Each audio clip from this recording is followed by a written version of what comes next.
O tema é Mefibosete, o esquecido. Mefibosete foi um filho de Jonatã, de quem Davi se lembrou quando rei.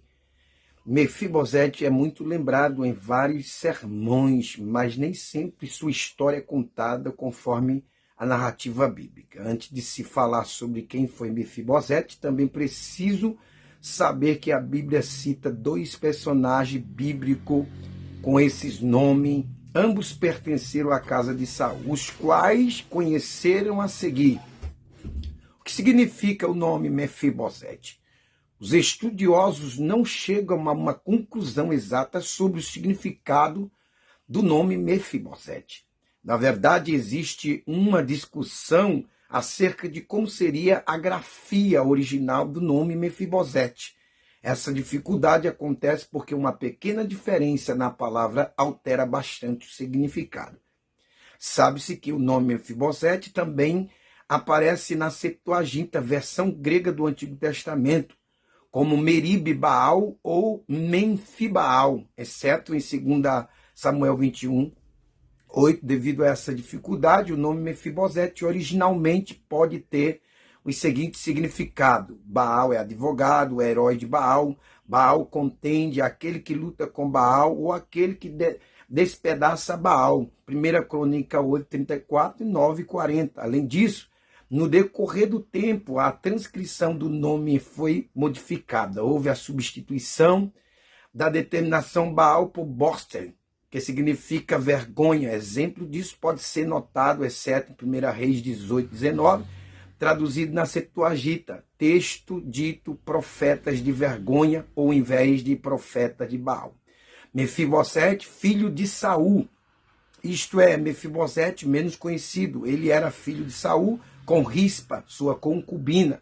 Ele foi um dos indivíduos entregue por Davi aos gibeonitas para serem executados. O texto bíblico onde ele é citado está em 2 Samuel 21:8. Mas o rei mandou buscar Armoni e Mefibosete, 2 filhos de Rispa, filha de Aia, que ele teve com Saul, e os 5 filhos de Merab, filha de Saul, que ele teve com Adriel, filho de Basilai, Meola, e os entregou aos gibeonitas, que os executaram no monte perante o Senhor. Os 7 foram mortos ao mesmo tempo, nos primeiros dias da colheita da cevada, segundo Samuel 21:8. Como versículo anterior do mesmo capítulo, Mefibosete foi conhecido também, é mencionado. Muita gente acaba confundindo esses dois personagens e não percebendo a diferença entre eles. 2 Samuel 21:7, a história de Mefibosete, filho de Jonatã. Esse Mefibosete é o mais conhecido da Bíblia. Ele era filho de Jonatã, neto de Saul, e evidentemente sobrinho do outro Mefibosete já citado. Sua história é marcada por tragédias e frustrações. Mefibosete tinha apenas 5 anos de idade quando seu pai e seu avô morreram em batalha. Conheça também a vida de Jonatã. Quando sua ama recebeu a notícia de Jezreel sobre os mortes do pai e do avô do menino, tentou fugir apressadamente com ele, mas ela acabou deixando o menino cair de seus braços, fazendo com que Mefibosete ficasse aleijado dos 2 pés. 2 Samuel 4:4. Depois desse episódio, Mefibosete foi levado para Lodebar, um lugar em Gileade. Lodebar ficava a leste do rio Jordão, em 2 Samuel 2:29, 17 e 27. Muitos estudiosos consideram que provavelmente Lodebar é o mesmo lugar chamado de Derbi. O profeta Amós, de forma sarcástica, fez um jogo de palavras ao usar a expressão "você que já regozijaram pela conquista de Lodebar", já que esse nome significa literalmente coisa de nada, também no sentido de esquecimento. Em Lodebar, Maqui, filho de Amiel, se encarregou de cuidar de Mefibosete, 2 Samuel 9:4, mas também Mefibosete também teve um filho chamado Mica, em 2 Samuel 9:12. Mefibosete e Davi. A história de Mefibosete realmente ganha destaque quando Davi, já estabelecido como rei de Israel, se lembrou de sua amizade com Jonatã. Então ele perguntou se ainda havia restado alguém da casa de Saul por quem ele poderia mostrar lealdade em honra a essa amizade. Na ocasião, Ziba, servo da casa de Saul, informou o rei Davi sobre Mefibosete. Então, imediatamente, Davi mandou buscar Mefibosete em Lodebar. Ele entregou ao filho de Jonatã as propriedades de Saul, permitindo que ele sentasse diariamente à mesa do rei Davi. Também ordenou que Ziba fosse seu servo, 2 Samuel 9. Mefibosete é traído por Ziba. Ainda no livro de 2 Samuel, capítulo 16, 1 ao 6, 19, 24 ao 30, temos o relato da traição de Ziba no tempo da revolta de Absalão. Naquela ocasião, Davi havia fugido de Absalão e Ziba foi ao encontro levando provisões necessárias para aquele momento difícil. No entanto, Ziba também se aproveitou para acusar falsamente a Mefibosete. Ele disse a Davi que o neto de Saul estava cobiçando o reino. A princípio, Davi acreditou na mentira de Ziba e deu ele tudo o que pertencia a Mefibosete. Mais tarde, quando Davi retornou, depois da morte de Absalão, Mefibosete tratou de ir ao encontro dele para se defender e provar sua inocência.